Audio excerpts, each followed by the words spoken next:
Well, I was out at the store the other day and I found this Tiny Circuits arcade kit. And it's a do-it-yourself assemble kit. It comes with everything you need according to the box. So I thought I would pick one up, assemble it, and do a review on it. So let's get assembling. Okay, so here we go. Let's see what's first in the box. Now this, according to the back of the box, it comes with 3 games. You can add more if you have a micro SD card. And has a battery and everything you need to get going. So let's find out. Okay, we got a nice Tiny Dino arcade kit. Assembly instructions. Perfect. Yes, I do read them. Well, kind of. Maybe, sort of. Either way. So you get a list of everything that it comes with, or supposed to. Tools needed. Tapes. Scotch tape works well. Flathead screwdriver. No, that's not a flathead. Micro USB cable for charging. I do have one, and the SD card's optional. Let me get some tape and a flathead screwdriver. So according to them, you need a flathead screwdriver, and since it's tiny arcade kit, I have a tiny screwdriver. Okay, let's get going on this. All right. So first, let's pull some stuff out. Okay, so there are your acrylic arcade pieces. It probably should have said something about some snips. And they give you graphics. That's nice. So we got that. Lines up with what the kit's supposed to have. Okay.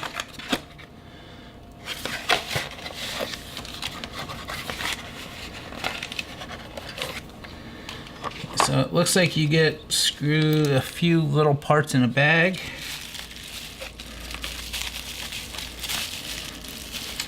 In here, kind of surprised some of this stuff wasn't. You have a small battery. See that? A little LiPo. It's a little speaker. And here, we're coming in on, I suspect, the screen and the circuit board. Or the controllers in the circuit board.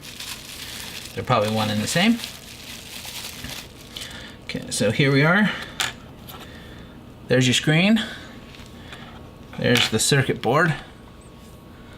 Now, that didn't look good, me scratching my nose. Okay, so the circuit board has your micro SD slot, has a couple buttons, a small joystick, and an on and off switch, I believe. The back has your micro SD and another switch.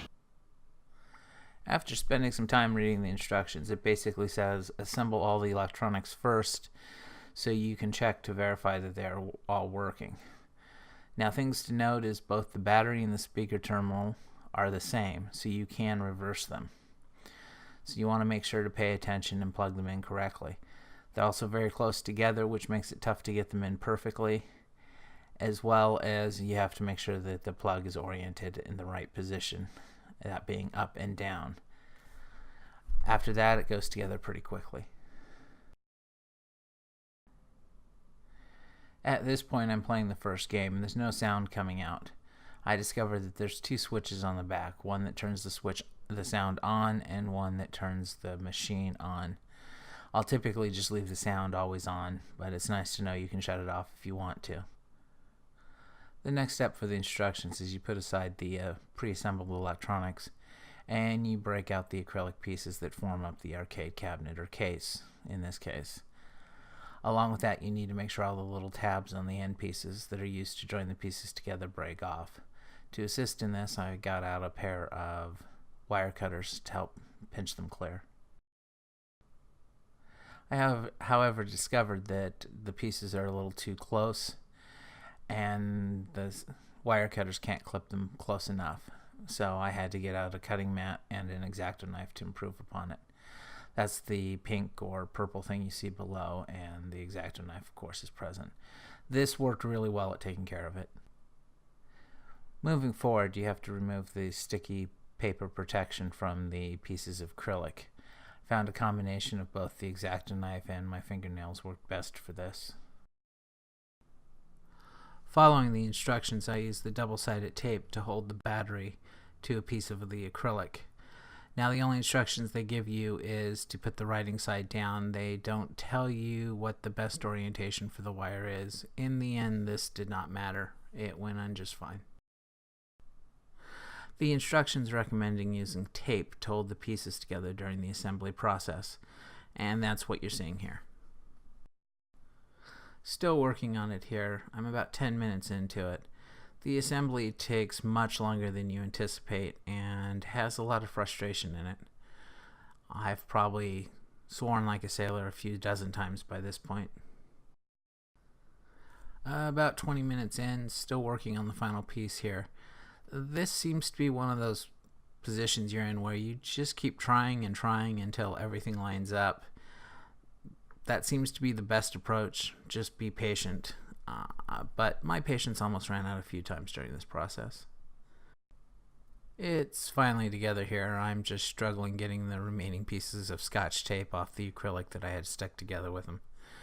But I do manage to do it. Finally, success. I'm playing the game. It's kind of tough to see, but it does work. The screen's resolution is okay. Sorry, it'll focus in just a second here. But the controllers themselves are a little difficult to use just by their position and how best to do it, and still be able to see the screen while you play. Here I'm putting the stickers on. I discovered you have to remove nylon screws that hold this thing together, which frankly is terrifying. The easiest way for me to do this was to roll out the sticker part way onto the acrylic, unscrew it, and then screw it in. You're looking at the finished product here. And here it is. All the stickers are on it. You can see from the photo. And it looks okay as far as a novelty item goes. Okay, so I've just finished assembling the Tiny Arcade.